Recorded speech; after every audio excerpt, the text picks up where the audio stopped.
Okay, so you're going to start lying on your back with your feet flat on the floor, and we're going to do a few imprint neutrals. So we're pressing the low back into the floor and just releasing to neutral. So neutral is when your tailbone is in the floor and you have a little bit of a gap in between your low back and the floor. If you want to rest your hands on your hip bones, you can do. And you can breathe out as you press your low back into the floor, and breathe in as you release to neutral. So then coming back into neutral, we're going to take the knees one at a time and just give them a little hug. And rolling round, you'll probably find that your low back wants to come into the floor here, that's fine. Circling in one direction and then circling in the other direction. And then releasing the legs again, feet flat onto the floor, hands by the sides, feet hip distance apart, quite close into the bum, just underneath your knees, feet underneath your knees. So then you're going to press the low back into the floor again, this time engaging the glutes, lifting the hips all the way up into a bridge position, and then rolling down the spine, one vertebra at a time. So you can breathe in at the bottom, breathing out, engaging the belly, engaging the glutes, engaging the hamstrings, rolling all the way up. Breathing in at the top, and then rolling down, controlling the spine as you roll all the way down. Breathing in again, and breathing out, sending the knees away from you, keeping some energy in between the inner thighs, and rolling all the way down. You can stay here, or you can add a variation with the arms. So as you lift the hips, the arms lift, coming all the way overhead, and then bringing them back down in time with the hips as they lower down. And again, lifting the hips up, arms come up alongside, keeping the shoulders plugged in their sockets, squeezing the glutes, and rolling down the spine. Making sure that you're keeping your ribs closed here and rolling all the way up. And then rolling down. We're going to lift one leg up and we're going to make some little circles with the leg in its hip socket. So we're going to do about 5 in each direction. Hands can be on the hip bones to keep the pelvis stable, taking it in the other direction with the leg.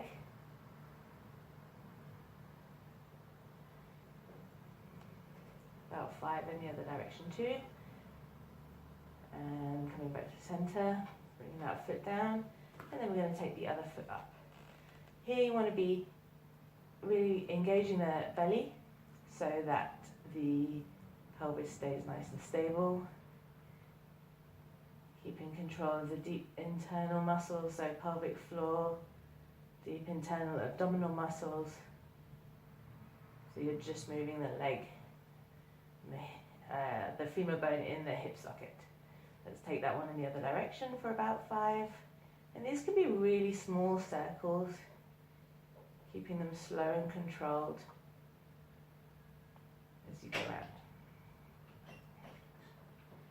And then bringing the foot down, bringing the knees up and hugging them towards you, and then pressing away.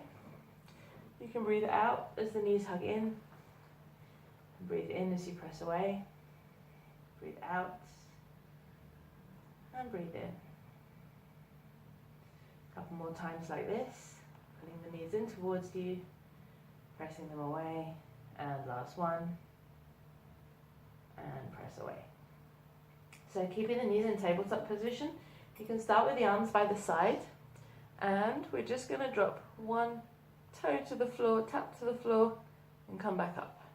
So alternating sides, really keeping the abdominals strongly engaged, pressing the low back into the floor, touching the toe, and coming back up to tabletop each time, really making sure that that knee stays in line with the hip. The it'll want to sneak out of alignment. And make sure that the leg that's staying in place stays in place as the other toe taps down, because sometimes there wants to be a bit of opposition going on. So we're keeping one leg in place as the one toe taps down. Again, you can stay here, or we can add an arm variation so that opposing arm is going to come back behind you, making sure to keep that belly strongly engaged. And again here, you want to watch for this one happening because it will want to oppose. You want to keep one arm and leg still while the other arm and leg are moving. If you want to add some breathing on top of this, you can breathe in as you release down and out as you come back up. And let's come back to center and bring the feet down to the floor one at a time. And just drop the knees side to side, a little windscreen wiper.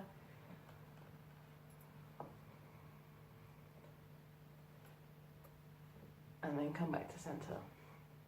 So now I'm going to roll over onto the side, just pushing myself up. And then we're going to come up onto the hands. So little choice here, you can lift yourself up into a bridge like this. If you want to take it a little bit deeper, you can bring the legs here. So we can either hold in this position. I'm going to go for this version, but feel free to modify. If you want a little bit more of a challenge, you can lift the legs up. Really making sure to keep those hips lifted and to keep breathing. If you want to take the legs a little higher, you can do. And same thing here, if you're in the straight leg version, you can kick the legs up. Let's do 2 more on each side.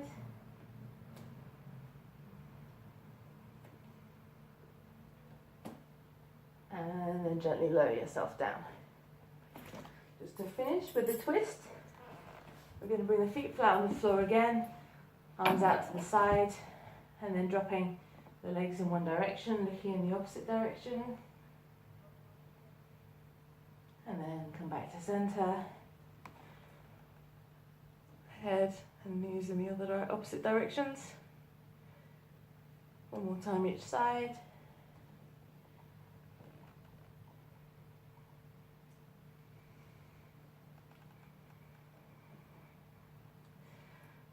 And then coming back to center, and you're done.